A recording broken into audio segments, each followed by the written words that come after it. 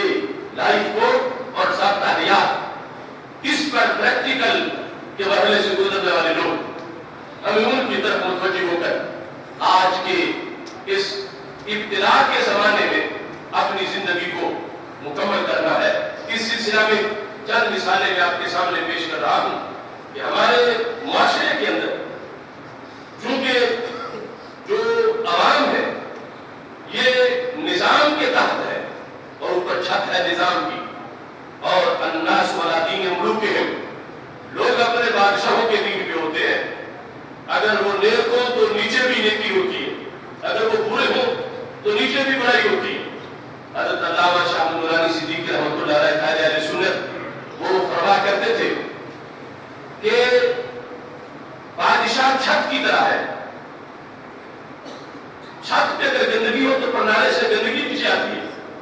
اور چھت اگر ستھرا ہو تو پھر پرنالے سے نیچے ستھرا پانی جاتا ہے۔ تو پورے ملک کی چھت ہے اسلام آباد، اس چھت پہ اگر گندگی ہے نظام کی تو پھر نیچے ہر شہر میں گندا پانی آئے گا، اور پھر ہر نیچے ہر بستی کے اندر اضطراب اور بے چینی آئے گی۔ اگر وہاں تقویٰ ہوگا، وہاں پارسائی ہوگی، تو پھر پورے ملک کے اندر رب ذوالجلال پارسائی اور تقویٰ کا فرما دے گا۔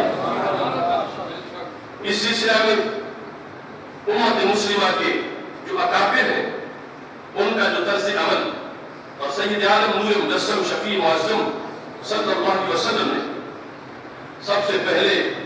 جو روشن نظام زندگی عطا کیا اس امت کو، اور جامع نظام زندگی میں عدل، مساوات اور شرم و حیا کے جو ضابطے عطا کیے،